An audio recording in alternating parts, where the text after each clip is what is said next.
नमस्कार। मैं doctor Ramanivas Sharma Raman YouTube के चैनल पर सभी लर्नर्स का बहुत बहुत स्वागत।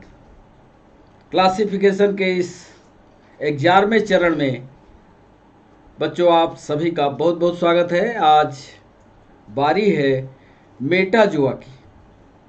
इसके पहले हमने प्रोटोजोआ के बारे में, प्रोटिस्टा, मोनेरा, प्लांटी, फंजाई, इसका डिस्कशन कर दिया है। अब एनिमेलिया का पार्ट शुरू किया है जिसमें मेटाजोआ हमने पढ़ाने का वादा किया था आज।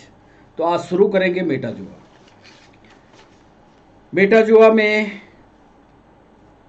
जो हम आपको स्क्रीन पर दिखा रहे हैं उसमें मेटाजोआ के जो जंतु होते हैं वो दो तरह के होते हैं। ऐसे जंतु जिनके पास रीढ़ की हड्डी है और ऐसे जंतु जिनके पास रीढ़ की हड्डी नहीं है। जिनके पास रीढ़ की हड्डी नहीं है वो अकशेरुकी या इनवर्टिब्रेट कहलाते हैं, और जिसके पास रीढ़ की हड्डी होती है वो वर्टिब्रेट या कशेरुकी कहलाते हैं। इनवर्टिब्रेट में जो हम क्लास व्यवस्थित करेंगे या जो फाइलम उसमें रखेंगे उसको अभी हम क्रम से लिखा दिया है। पोरीफेरा आएगा, सिलेंट्रेटा आएगा, बार्ब्स जितने हैं वो सब आएंगे, आर्थ्रोपोड्स आएंगे, मोलस्का आएगा और इकाइनोडर्मेटा आएगा। और फिर इसको पूरा करने के बाद हम वर्टिब्रेट की ओर बढ़ेंगे, जहाँ मछली पढ़ेंगे, मेढक पढ़ेंगे, छिपकली पढ़ेंगे, चिड़िया पढ़ेंगे और आपको पढ़ेंगे। इस तरह से आज बारी है स्पंज की। और स्पंज शब्द सुनते ही आपके समझ में आ जाता है कि कुछ ऐसा जीव जिसके शरीर में छेद ही छेद हो। तो आज बात करेंगे मेटाजोआ के प्रथम पड़ाव की, जिसमें पहली लाइन हम लिखने जा रहे हैं और वो पहली लाइन होगी मेटाजोआ की कि ये मल्टी सेलुलर होते हैं। चलिए शुरू करते हैं मेटाजोआ।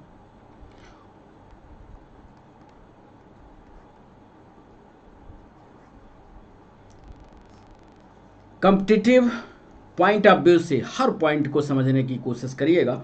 और एक बात और आपको बता दें कि आज हम आपसे 4 सवाल भी पूछेंगे। चारों सवालों को लिख कर लाए हैं और चारों सवालों से क्या आपने पीछे के सभी वीडियो को पढ़ा है ये टेस्ट भी हो जाएगा।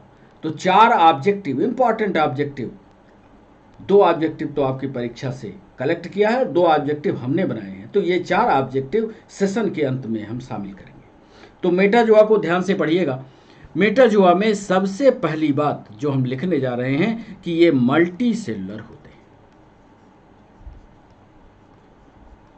इसका मतलब ये हुआ कि इसमें एक से ज्यादा कोशिका है, एक से ज्यादा कोशिका है। यानी इनका शरीर बनेगा तो एक कोशिका से ज्यादा कोशिकाएं मिलकर के बनाएंगी। लेकिन हम ये जानते हैं कि ज्यादा कोशिकाएं जब इकट्ठा हो जाती हैं और काम करना शुरू करती हैं तो उसको हम ऊतक कहते हैं। लेकिन यहाँ ऐसा नहीं होगा, सारी कोशिकाएं इकट्ठी नहीं होंगी, यानी ऊतक का निर्माण नहीं होगा, अर्थात संरचना पूरी तरह से कोशिकीय स्तर की होगी। और ये था सवाल ऑब्जेक्टिव का कि मेटाजोआ में जो पहले जंतु आते हैं या स्पंज जो आते हैं वो किस लेवल के होते हैं। लेवल वाला चैप्टर इसके पहले के वीडियो में शामिल है।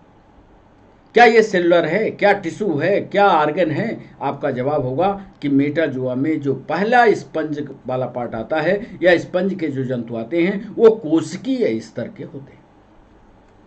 तो एक से ज्यादा कोशिका से बॉडी का निर्माण।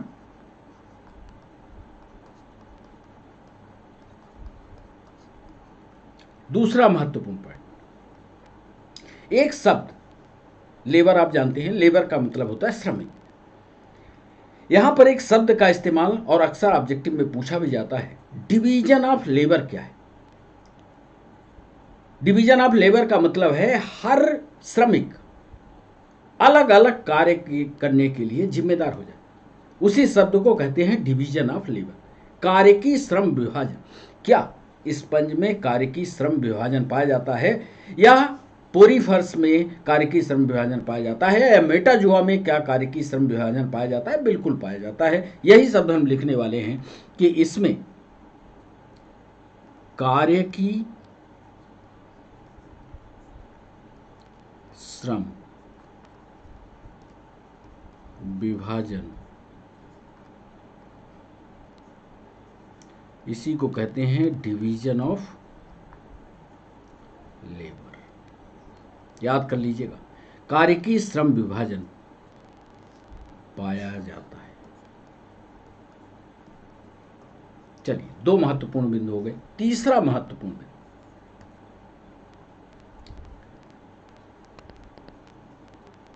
विभिन्न कोशिकाएं। इसी दूसरे पॉइंट को स्पष्ट करता हुआ ये तीसरा बिंदु, विभिन्न कोशिकाएं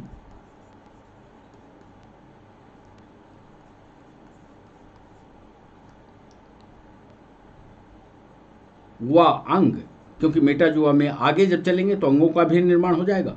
विभिन्न कोशिकाएं व अंग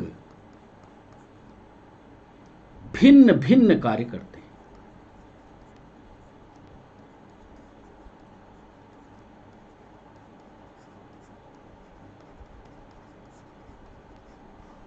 अब विभिन्न कोशिकाएं या विभिन्न, जैसे उदाहरण के लिए इस बात को इससे समझें कि जैसे हमारा पैर जो है वो चलने के लिए रूपांतरित है, तो पैर से हम चलने का उपयोग करें, हाथ से पकड़ने के लिए उपयोग करें, दिमाग से काम लेने का उपयोग करें, तो अलग अलग अंग अलग अलग कार्यों को करता है, तो हमारे शरीर में वही बात डिवीजन ऑफ लेबर कहलाती है। चलिए, आप समझ गए। इसमें मेटाजोआ में ध्यान रखिएगा, मेटाजोआ में चौथा महत्वपूर्ण पॉइंट कि स्पंज से लेकर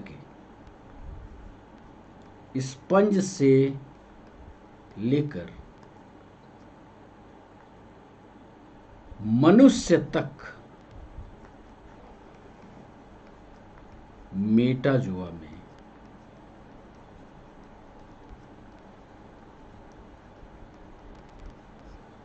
आते हैं। क्यों ऐसा लिखा हमने कि स्पंज से लेकर के मनुष्य तक मेटाजोआ में आएंगे? आप थोड़ा सा पीछे, ये देखिए मेटाजोआ। अब ये मेटाजोआ जब डिवाइड हुआ तो इनवर्टिब्रेट बने और वर्टिब्रेट बने। अब ये वर्टिब्रेट में यहां पर मनुष्य है, तो कहां से शुरू किया? ये देखिए, पहला स्पंज था और लास्ट यहां पर दूसरे नंबर पर मनुष्य।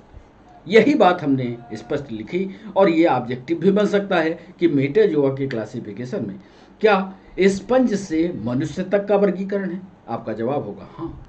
क्यों कि स्पंज होगा, फिर सिलेंट्रेट आएगा, फिर बार्म आएंगे, फिर आर्थ्रोपोड आएंगे, फिर मोलस्का आएगा, फिर इकानोडर्मेटा आएगा, इसके बाद वर्टिब्रेट में पहुंचेंगे तो फिश, एम्फीबिया, रेप्टाइल, बर्ड और मैमल शामिल होंगे। इन महत्वपूर्ण बातों को ध्यान में रखते हुए चलता। अब सीधा सीधा सवाल, यहां से एक क्रम से हम पढ़ना शुरू करेंगे। पहले आज की जो पढ़ाई होगी वो सिर्फ होगी स्पंज पर। आइए, पांचवा पॉइंट, महत्वपूर्ण पॉइंट। एक सवाल पूछा गया कि स्पंज को किस फाइलम में रखा गया। स्पंज आप जानते हैं जो पानी सोखने वाला होता है। आप जब छोटे रहे होंगे तो स्लेट मिटाने के लिए स्पंज को पानी में डुबो करके घर से ले जाते रहे होंगे स्कूल तक के लिए। वही स्पंज की बात कर रहे हैं, वो जंतु है। पांचवें पॉइंट में हम ये लिखने वाले हैं कि स्पंज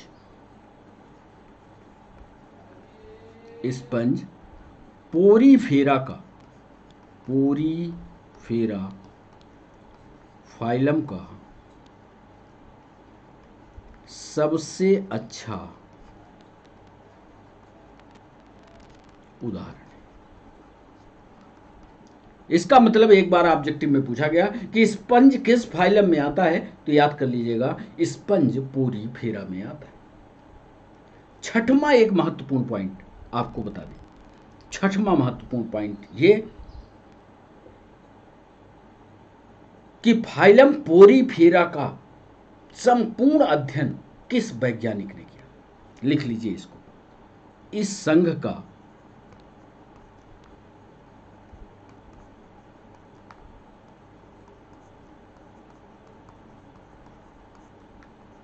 संपूर्ण अध्ययन ग्राउट नामक वैज्ञानिक, ग्राउट नामक वैज्ञानिक ने 1825 ईस्वी में किया। ये भी इंपॉर्टेंट है। तो इस तरह से 6 पॉइंट को इस पन्ने में पढ़िएगा कि ये मेटाजोआ में जो भी जंतु आएंगे उनका बहुत सारी कोशिकाओं से निर्माण होगा। कार्य की श्रम विभाजन पाया जाएगा, क्योंकि आगे जैसे जैसे वर्गीकरण किए आगे क्रम में पहुंचेंगे, आगे फाइलम में बढ़ेंगे, तो वहाँ डिवीजन ऑफ लेबर हो जाएगा, अंगों का निर्माण हो जाएगा। विभिन्न कोशिकाएं और अंग विभिन्न कार्य करेंगे। स्पंज से लेकर के मनुष्य तक का मेटाजोआ में रखा जाता है। स्पंज पोरीफेरा फाइलम में का सबसे अच्छा उदाहरण है। इस संघ का संपूर्ण अध्ययन ग्राउट नामक वैज्ञानिक ने 1885 ईस्वी में किया। अब एक शब्द, क्यों नाम इसका दिया गया पोरीफेरा, ये भी तो सवाल उठता है। किसी का नाम रखा जाता है तो कोई ना कोई कारण होता है। हम लोग घर में नाम रखते हैं, रामलाल, श्यामलाल। ऐसे ही वैज्ञानिकों ने इसका नाम पोरीफेरा क्यों रखा, इस पर बात हो जाए अगले पॉइंट पर। 7वां पॉइंट, क्यों रखा होगा पोरीफेरा। तो पोरीफेरा का मतलब होता है पोर, पोर का मतलब होता है छेद, और फेरा का मतलब होता है एट अराउंड, यानी चारों तरफ। ऐसा शरीर जिसके चारों तरफ छेद ही छेद हो। इस दुनिया में ऐसा जानवर जिसके शरीर में चारों तरफ छेद ही छेद हो, आप उसको उठा करके पोरीफेरा में रख दीजिए। स्पंज है ना उदाहरण, स्पंज तो आपने देखा है, लेकिन ये समुद्री जीव है। तो पोरीफेरा इसलिए रखा गया कि इसके शरीर में चारों तरफ छेद थे। इसी लाइन में लिख लेते हैं कि पोरीफेरा का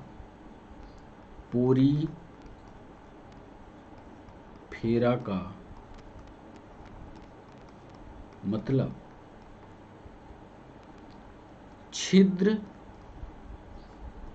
धारक है। इसमें पानी सूखने की अपूर्व शक्ति होती है। बिल्कुल सही, इसमें पानी सूखने की अपूर्व शक्ति होती है, क्योंकि छेद ही छेद है, सभी छेद में पानी घुस जाता है, स्टोर हो जाता है। इसलिए पोरीफेरा में के जंतु जो हैं पानी सूखने में अत्यधिक क्षमता दिखाते हैं। तो ये 7वां पॉइंट।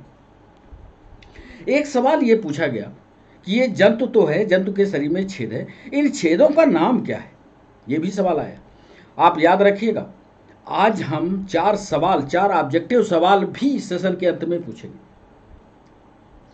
कहीं ऐसा ना हो जाए, ध्यान से पढ़ते चलिएगा, पिछले के वीडियो को एक बार देख लीजिएगा ताकि वो सवाल आपसे बन जाए। 8वां सवाल, 8वां इंपॉर्टेंट पॉइंट, इसके शरीर में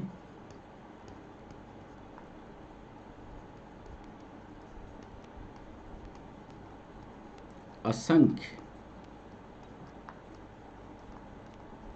छिद्र होते हैं, जिन्हें क्या बोलते हैं, आस्टिया कहते हैं। असंख्य छिद्र हैं पूरे शरीर में और ये छिद्र आस्टिया कहलाते हैं। 9वां एक महत्वपूर्ण पॉइंट लिखने जा रहे हैं, इस पर भी ऑब्जेक्टिव बनते हैं। आस्टिया के द्वारा साइकान के शरीर में पानी घुसता है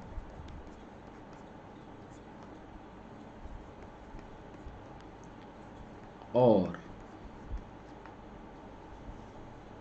आस्कुलम के द्वारा, याद कर लीजिएगा, आस्कुलम के द्वारा शरीर से बाहर निकलता है।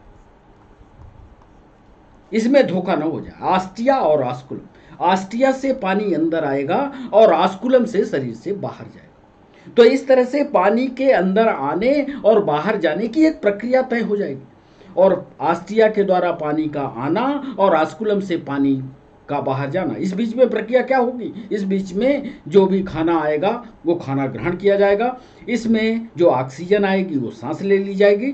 तो ये जो प्रक्रिया चलती है, आस्टिया के द्वारा पानी का घुसना और आस्कुलम के द्वारा पानी का बाहर निकलना, यह तंत्र, यह सिस्टम, एक विशेष नाम इसका दे रहे हैं, ये कहलाता है नाल तंत्र। और ये पोरीफेरा जंतुओं की विशेषता है, इसको याद रखिए, कैनाल सिस्टम पाया जाता है।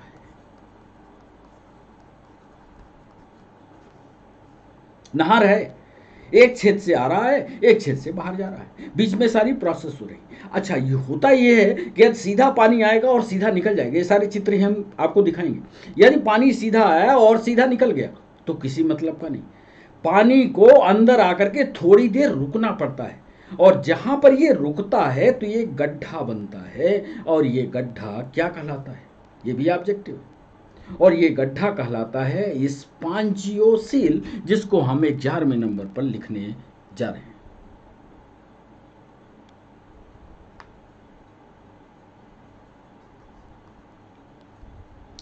आस्टिया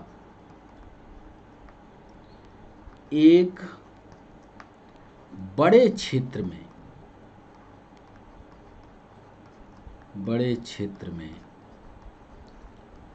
खुलता है, जिसे स्पॉन्जियोसील याद कर लीजिएगा। स्पंज में है तो स्पॉन्जियोसील कहते हैं।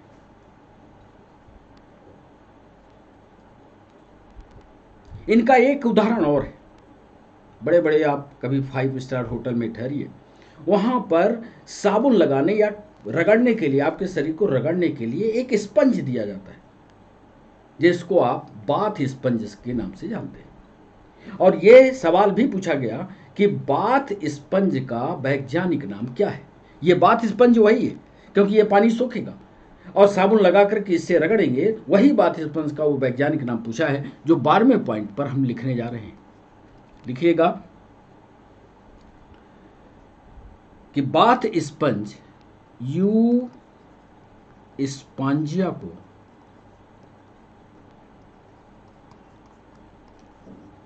बाथ स्पंज भी कहते हैं। एक ये सवाल पूछा गया, वो हमने आपको बता दिया। और इसके अलावा एक और इसका बहुत अच्छा उदाहरण है, 13वें पॉइंट में लिख दें, वो कहलाता है स्पॉन्जिला। स्पॉन्जिला भी पोरीफेरा का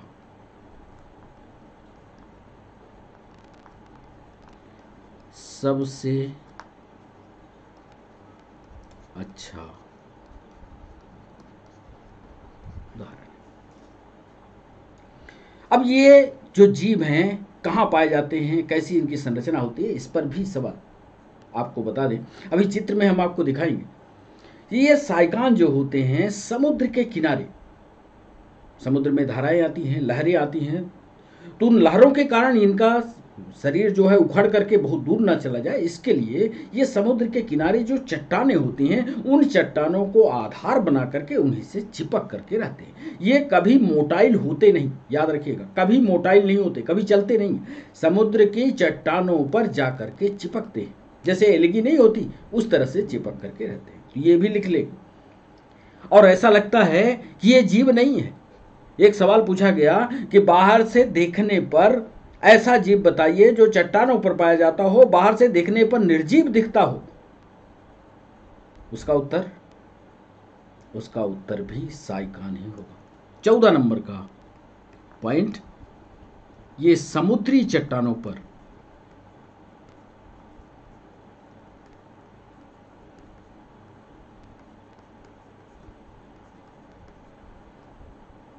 चिपकी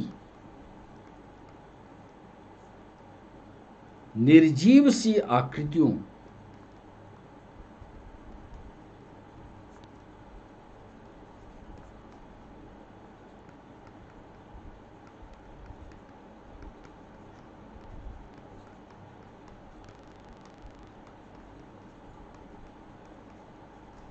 दिखाई पड़ते हैं। तो ये 14 नंबर का पॉइंट जरूर पढ़िएगा। यह जंतु के बारे में यूपीएससी ने पूछा था। तो ये समुद्री चट्टानों पर चिपकी निर्जीव सी, ये ध्यान रखिएगा कि ये निर्जीव सी संरचना जैसे ये दिखते हैं। इसके अलावा कल ही इसके पहले वाले वीडियो में हमने इन जंतुओं के बारे में बताया। तो एक तो अभी बता दिया कि इनमें टिश्यू लेवल होगा, पोरीफेरा में कि सेलुलर लेवल होगा। तो ये तो आप ही बता दोगे 15वें नंबर पर कि इसमें लेवल जो होगा पोरीफेरा में, पोरीफेरा सेलुलर लेवल के होते हैं।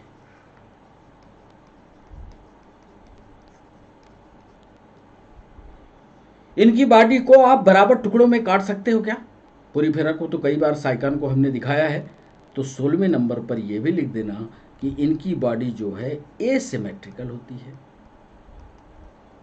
असममित होती है।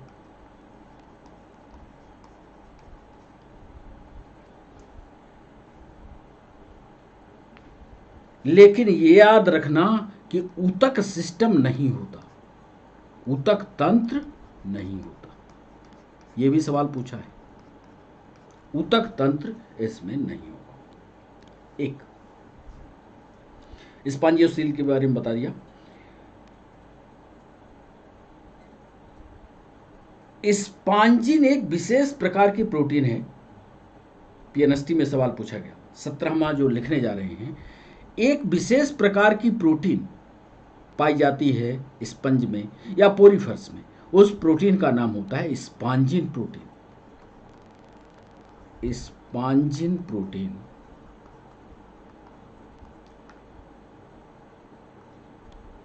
पोरीफेरा में पाई जाती है, जो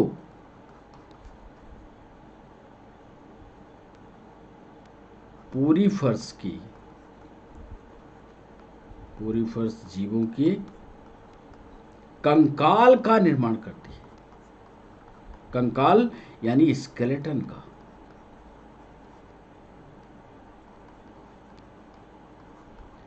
निर्माण करते हैं।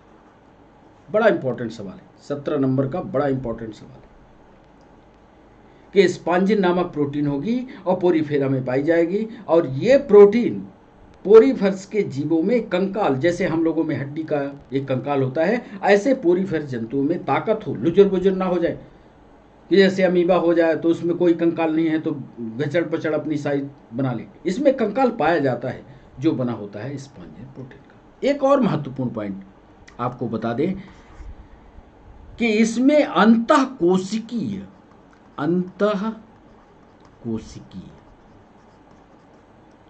पाचन पाया जाता है।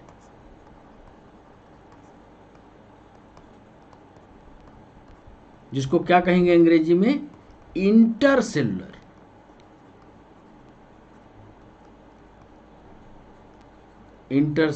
डाइजेशन। कैसे? अभी आपको यदि याद आता होगा तो अमीबा को जब कुछ खाना होता था तो वो कोशिकाएं बाहर से ही उसको ले करके और अंदर करती थी। इसमें खाद्य पदार्थ जो है वो कोशिका के अंदर पहुंच करके डाइजेस्ट होता है, कोशिका के बाहर नहीं। अंतर कोशिकीय डाइजेशन, क्योंकि अब धीरे धीरे जैसे हम Porifera, arthropoda, Mollusca, Echinodermata, chordata में बढ़ते जाएंगे तो डाइजेशन की प्रक्रिया कठिन और जटिल विकसित होती जाएगी। तो इसमें इंटरसेलुलर डाइजेशन होता है।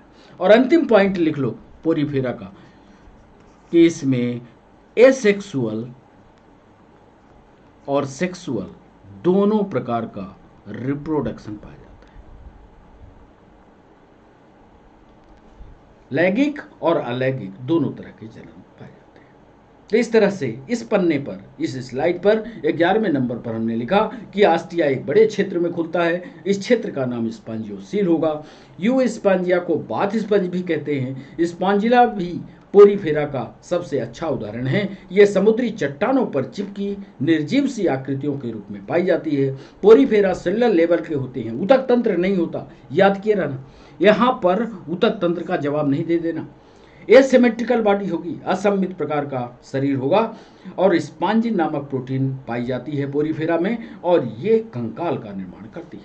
अंतःकोशिकीय या इंटरसेलुलर डाइजेशन की प्रक्रिया पाई जाती है और जनन दो तरह का होता है, अलैंगिक प्रजनन और लैंगिक। अब जितनी बातें हमने इधर बताई उसका ड्रामेटिक रिप्रेजेंटेशन चित्रों के माध्यम से आपको तुरंत समझा दें ताकि आपके दिमाग में ये स्थिरता बनी रहे। ये देखिए साइका, ये पोरीफेरा का महत्वपूर्ण प्राणी है।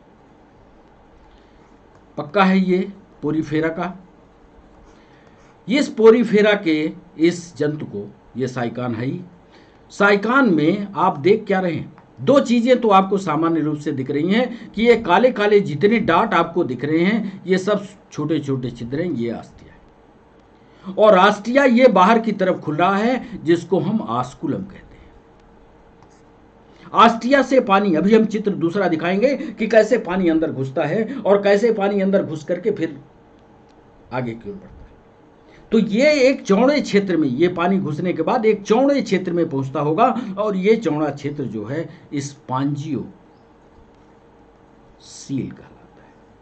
तीन महत्वपूर्ण, और ये स्पंज जो है ये चट्टानों पर, ये देखिए ये चट्टान, ये पत्थरों पर जाकर के चिपक जाते हैं और स्टेबल फॉर्म में, चलते नहीं है, मूव नहीं करते, स्टेबल फॉर्म में रह जाते हैं। एक शब्द और यहां लिखा हुआ है बॉडी स्पिक्यूल्स, और बॉडी स्पिक्यूल्स का मतलब है कंकाल। और ये कंकाल जो है स्केलेटन काहे का बना होता है, इसके पहले बताया है कौन सी प्रोटीन, स्पॉन्जिन प्रोटीन। पढ़े रहिएगा, स्पॉन्जिन नामक प्रोटीन पाई जाती है और ये स्पॉन्जिन नामक प्रोटीन साइकान के कंकाल का निर्माण करती है। चलिए दूसरा चित्र देखिए। हमने कहा पानी के अंदर जाने और पानी के बाहर निकलने की ये एक प्रोसेस बनती है और इस प्रोसेस के कारण एक तंत्र बनता है और ये तंत्र कहलाता है कैनाल सिस्टम। कैनाल सिस्टम को कैसे समझोगे आप, नहर तंत्र इसको बोलते हैं। किस में पाया जाता है नहर तंत्र, आप बता दोगे पोरीफेरा में पाया जाता है। किस में पाया जाता है, तो साइकान में पाया जाता है। होता क्या है, इसमें पानी छोटे छोटे छिद्रों के द्वारा, ये देखो पानी आ रहा, ये मान लो ये पूरा जीव, यहां समुद्री पानी भरा हुआ है, ठीक। अब ये समुद्री पानी इस छेद के द्वारा अंदर की ओर घुसा, अब यहां आया साहब, ये देखिए। अब इस पर आने के बाद यहां पर सीलिएटेड एपिथेलियम विशेष प्रकार की कोशिकाएं होती हैं, इस पानी को यहां की ओर पहुंचाती है। अब यहां पर सारी कोशिकाएं होती, यहां पर छनाई होती है, भोज्य पदार्थों को पृथक कर लिया जाता है और भोज्य पदार्थों को पृथक करने के बाद जो भी इसके जरूरत की चीजें होती हैं सब कुछ सोख लिया जाता है, क्योंकि कोशिका के अंदर डाइजेशन की प्रक्रिया होती है, सब कुछ सोख लिया जाता है और जिस पानी में कुछ नहीं होता उसको बाहर की द्वारा, बाहर की तरफ वाटर करंट लगाता हुआ और बाहर कर देता है और ये आस्कुलम के द्वारा बाहर चला जाता है। एक सामान्य जानकारी आपके दिमाग में रहे तो ये कभी नहीं भूलेंगे। क्लासिफिकेशन का चैप्टर आपको भूलने वाला है ही नहीं, ये थोड़ा थोड़ा करके आपने पढ़ा तो कभी नहीं भूलेगा। यहां देखो कोएनोसाइट विशेष प्रकार की सेल, इनका काम क्या होगा, ये क्या करते होंगे। आज इसी तरह की सवाल जो है इस पर, कोएनोसाइट्स कहाँ पाए जाते हैं, तो ये देखिए इस दीवार पर ये कोएनोसाइट पर। कुल मिलाकर के कोशिकाएं ऊतक में परिवर्तित नहीं होती हैं और ये कैनाल सिस्टम बनता है। तो कैनाल सिस्टम में आपको सीधा ये बताना है कि आस्टिया के द्वारा पानी आएगा, स्पॉन्जियोसील, ये बीच वाली जो एरिया होती है, ये जहां पर ये लाइन बनी है यही कहलाती है स्पॉन्जियोसील। ये काम हमने बता दिया आपको कि कैसे ये भोजन को ग्रहण करेगा और स्पॉन्जियोसील से पानी को ऊपर की ओर बढ़ाएगा। कई बच्चों को यह धोखा हो जाता है, वो कहते हैं साहब आस्कुलम से पानी आ रहा है, गड़बड़ मत करना, आस्टिया से पानी को घुसेड़ना और आस्कुलम से बाहर करना, तो ये चीज ध्यान रखना। फिर चूंकि ये कोशिकाओं का एग्रीगेट समूह है, लेकिन ऊतक में परिवर्तित नहीं हुआ, तो ये अलग अलग कोशिकाएं अलग अलग कंडीशन में आपको दिखेंगी। ये देखिए, अलग कोशिका है, अलग कोशिका है, अलग कोशिका है। यदि यही कोशिकाएं बहुत सारी इकट्ठी हो जाती तब तो टिश्यू बन जाता, लेकिन यहां पर इस चित्र को ये सिर्फ दिखा रहा है कि ये सेलुलर लेवल है। कभी भी आप साइकान में पहुंच करके उसका ऑर्गेनाइजेशन जो है सेलुलर लेवल ही लिखना, टिश्यू लेवल कभी नहीं लिखना। विशेषीकृत सेल जो अलग अलग कामों के लिए अलग अलग काम कर रही हैं। डिवीजन ऑफ लेबर है, लेकिन ऊतकों का निर्माण नहीं हुआ है, इसका ध्यान रखिएगा। ये तीनों संरचनाएं यही बता रहे हैं। ये जो बीज की रचना को हमने विस्तार से इसलिए दिखाया है कि स्पांजियोसील आपको, चूंकि स्पंज में पाई जाती है, बीज की कैविटी है, बीज का गड्ढा है, इसलिए ये स्पांजियोसील है। स्पांजियोसील में पानी किसके द्वारा पहुंचता है? तो मान लो आपको क्रम लिखने को बोले, या कई बार कॉम्पिटिटिव एग्जाम में पूछा गया है कि क्रम कैसे लिखोगे। जैसे आपसे पूछा जाए कि पानी का क्रम क्या होगा, तो आप कहोगे साहब आस्टिया, ये बाहर का ये पानी लिख देना, फिर लिखना आस्टिया, फिर आस्टिया के बाद पहुंच जाना स्पांजियोसील में, स्पांजियोसील में, फिर स्पांजियोसील से आस्कुलम, और फिर बाहर। ये तो बन जाएगा वाटर इन आस्टिया के द्वारा स्पांजियोसील में, स्पांजियोसील से आस्कुलम में, आस्कुलम से बाहर। कितना सरल है। तो ये क्रम भी पूछता है, तो क्रम भी आप याद रखिए। अब हमने आपसे वादा किया कि आज आपसे एमसीक्यू भी पूछेंगे। ज्यादा नहीं, सिर्फ 4 सवाल लाए हैं। आप अपने आप को टेस्ट करिएगा, क्या आप इन 4 सवालों का जवाब दे पाते हो। 4 सवालों को करने से पहले हम ये भी आपसे पूछेंगे कि क्या आपने पिछले जो 10 से 12 वीडियो हो चुके हैं, 12-13 वीडियो हो चुके हैं, यदि आप उनको क्रम से नहीं पढ़ोगे और यदि आप कोशिश करोगे कि हम बीच का कोई वीडियो पढ़ लें और समझ में आ जाएगा, कभी नहीं आएगा। आपको क्रम से उन वीडियो को पढ़ना पड़ेगा और अपना नोट्स बनाना पड़ेगा, तभी ये एमसीक्यू के सेशन में आप पार्टिसिपेट कर पाओगे। एमसीक्यू सेशन को करने के लिए क्या तरीका है कि पूरा का पूरा जितना टू दी पॉइंट बना हुआ है उसको आप पढ़ लो, एमसीक्यू आपसे बनेंगे। चूंकि वो एमसीक्यू हम लाए हैं आज जो आपकी परीक्षा में पूछे गए हैं या पूछे जाने की संभावना है। सिर्फ 4 सवाल है। पहला एमसीक्यू सेशन में हम पहला सवाल लिखते हैं। आप अपने आप को टेस्ट करिएगा, क्या उस सवाल के बारे में आपको जानकारी है। पहला सवाल हम लिखते हैं।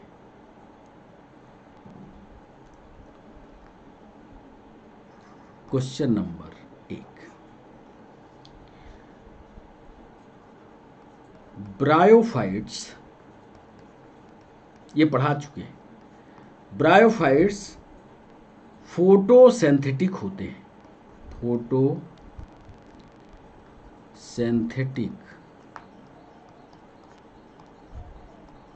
होते हैं। परंतु अब आजकल तथ्यात्मक सवाल आते हैं, उसी तथ्यात्मक सवाल को आपकी ओर भेज रहे हैं, अच्छे से पढ़िएगा। परंतु उनमें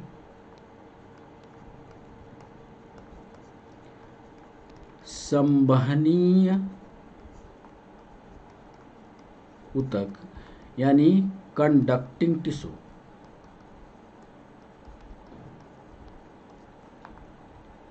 नहीं पाया जाता।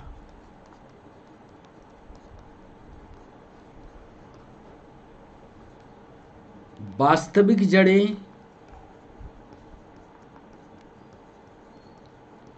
नहीं पाई जाती।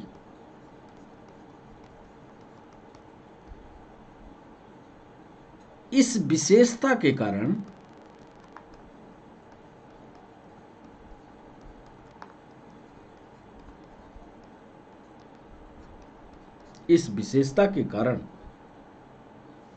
किसके जैसे हैं।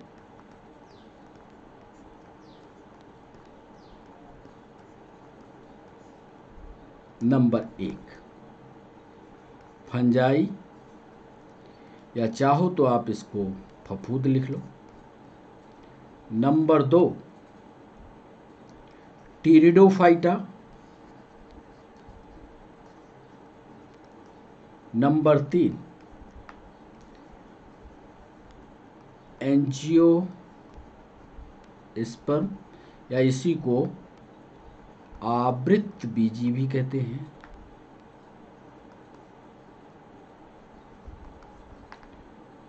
और चौथा एल्गी। फिर से सवाल पढ़िएगा। ब्रायोफाइट फोटोसिंथेटिक होते हैं, यानी खाना खुद बनाते हैं, परंतु उसमें कंडक्टिंग टिश्यू नहीं है, वास्तविक जड़ें भी नहीं है, मतलब सपोर्टिव पार्ट भी नहीं है कि उसमें टैप रूट हो। इस विशेषता के कारण किसके जैसे हैं? क्या वो फंजाई हैं? फंजाई से उनका मेल खाता है? क्या टीडोफाइट से मेल खाता है? क्या एंजियोस्पर्म या आवृत्तबीजी से? अब यदि आपको इनके लक्षण पता होंगे, फंजाई के लक्षण आप जानते होंगे, आप टीडोफाइटा के लक्षण जानते होंगे, आप एंजियोस्पर्म के लक्षण जानते होंगे, आप एल्गी के लक्षण जानते होंगे, तभी इसका जवाब आप कर पाएंगे। अब इसमें कौन सा उत्तर होगा ये आपको बताना है। तो इसमें ज़्यादा फंजाई में तो सवाल ही नहीं, ब्रायोफाइट में फोटोसिंथेटिक हैं, ब्रायोफाइट फफूंद जैसा हो ये तो संभावना दिख नहीं रही कहीं, एंजियोस्पर्म यानी सीड के ऊपर कवरिंग हो ऐसी भी संभावना दिख ही नहीं रही क्योंकि बीज है ही नहीं।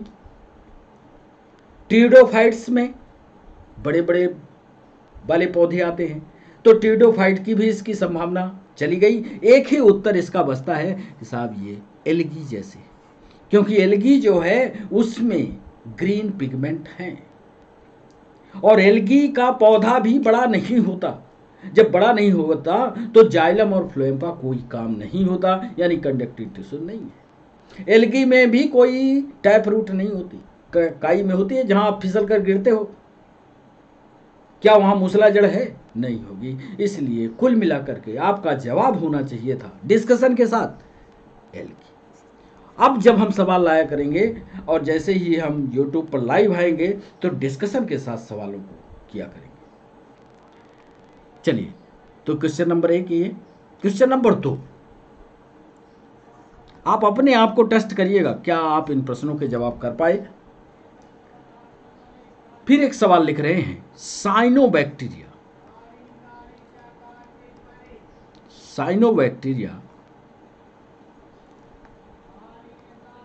प्रोकैरियोटिक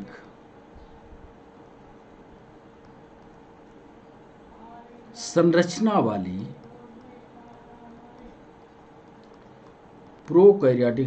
वाली नीली हरी शैवाल है।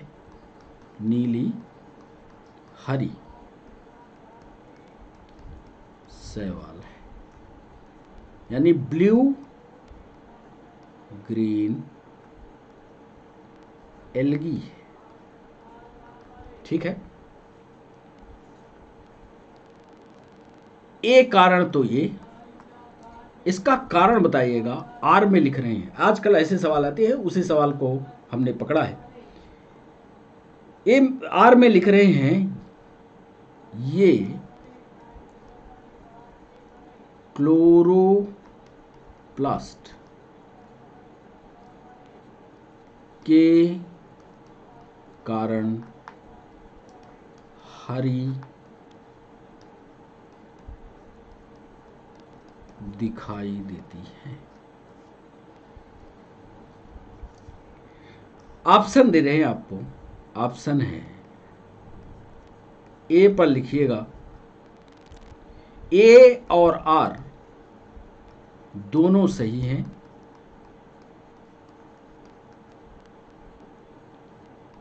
आर ए का एक की सही व्याख्या है।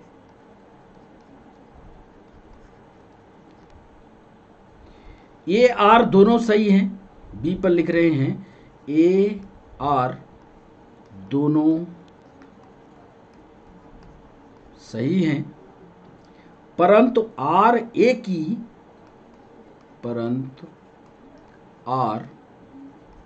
की सही व्याख्या नहीं है।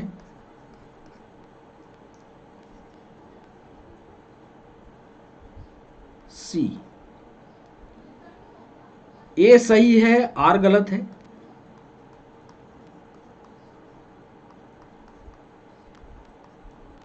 और डी, ए आर दोनों गलत है।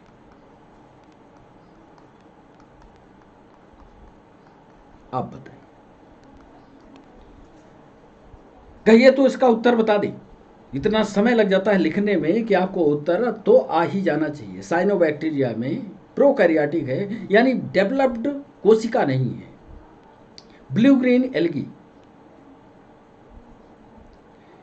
अब इस क्लोरोप्लास्ट के कारण ये ब्लू ग्रीन एल्गी है। क्यों हरी दिखाई दे रही है? ये यार दोनों सही है। आप जब इसकी उत्तर की एनालिसिस पर जाओगे और हमारे वीडियो को पीछे पढ़ोगे तो आपको मिलेगा कि इसका उत्तर ये और आर, ये भी सही है, आर भी सही है, परंतु आर ए की सही व्याख्या नहीं है, इसलिए उत्तर इसका बी होगा। आप जरूर कमेंट बॉक्स में इन प्रश्नों के बारे में हमें जवाब लिखिएगा। जवाब जब आपके आते हैं तो उससे और प्रश्नों को बनाने की और प्रश्नों को लिखने की इच्छा बनती है।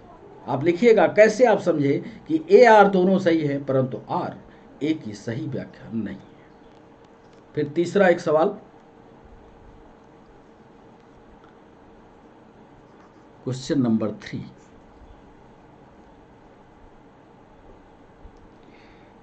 निम्न में से सही कथन बताएं। पहला लिख रहे हैं वायरस में ऊर्जा उत्पादन हेतु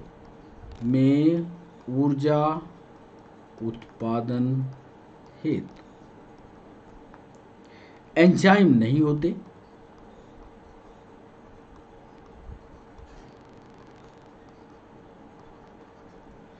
नंबर 2,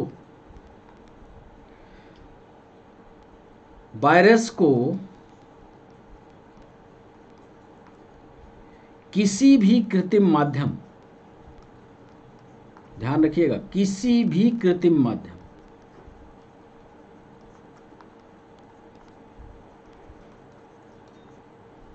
माध्यम में संवर्धित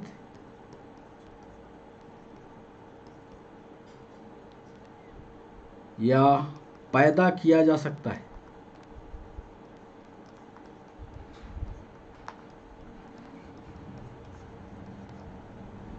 तीसरा,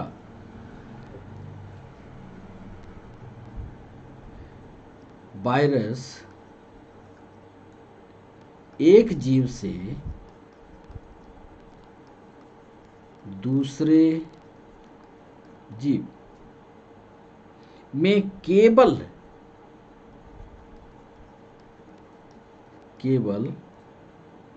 जैविक वाहकों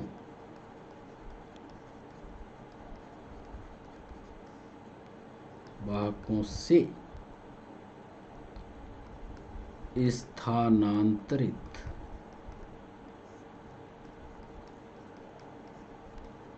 तीन हमारे स्टेटमेंट है। सही कथन कौन सा है ये हम अब ऑप्शन देते हैं। आप ऑप्शन बताइएगा कि इसमें से सही ऑप्शन कौन सा होगा। केवल एक, ओनली वन। नंबर 2 में कह रहे हैं ओनली 2। नंबर 3 में कह रहे हैं फर्स्ट एंड सेकंड। और नंबर 4 में कह रहे हैं फर्स्ट, सेकंड और।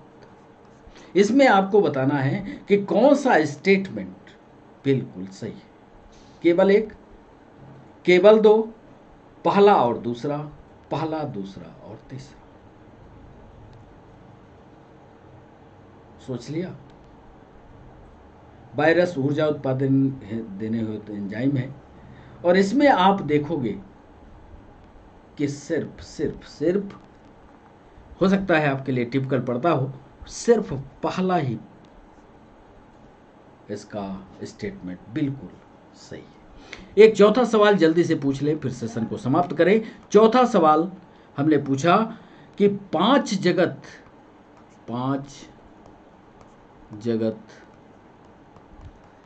वर्गीकरण किसके द्वारा दिया गया? नंबर 1 में लिनियस थे, नंबर 2 में कोपलैंड थे, नंबर 3 में विटेकर थे और नंबर 4 में हीकल थे। इसको तो आपने पढ़ा होगा कि 5 उपपदों का हम लोग डिस्कशन कर रहे हैं, तो पक्का इसमें RH विटेकर जो है इसके सही जवाब होंगे। अब चूंकि 4 सवाल का ही वादा किया था और 4 सवाल आप करने में आप अपने आप को टेस्ट करिएगा, फिर कमेंट जरूर लिखा करिए। सेशन को पढ़ने के बाद कोई भी हो कमेंट जरूर लिखिए, कोई भी उसमें दिक्कत लग रही हो, कोई नई चीज़ आपको जानना हो या कुछ आप सुधार चाहते हैं तो कमेंट बॉक्स में हमें जरूर बताया करें। आज के सेशन को अब यहीं पर रोकेंगे, उसके पहले एक बार फिर पूरे सेशन को बैक करते हुए आपको दिखा दें। पहला चौथा सवाल, दूसरा, तीसरा, पहला, और इसी तरह के MCQ के छोटे छोटे स्टेप करके सेशन लाते रहेंगे। साइकान को कैसी इसकी बॉडी होती है, कैसा इसका स्ट्रक्चर होता है, पूरी फेरा आज पढ़ा दिया है। अगले सेशन में या अगले वीडियो में दूसरा टीनोफोरा लेकर के आएंगे। कैसे पूरी फेरा इसका नाम पड़ा, मेटाजोआ का कैसे क्लासिफिकेशन होता है, ये सारा डिस्कशन आपके साथ इस सेशन में किया है। अब सेशन को यहीं रोकते हैं बच्चों। सब्सक्राइब करना और लाइक करना मत भूला करिए। कमेंट बॉक्स में कमेंट जरूर भेजिए। ठीक 6 बजे हमारी ये क्लास लाइव होती है, एक दिन के अंतराल पर। तो बाय बाय बच्चों, नमस्कार।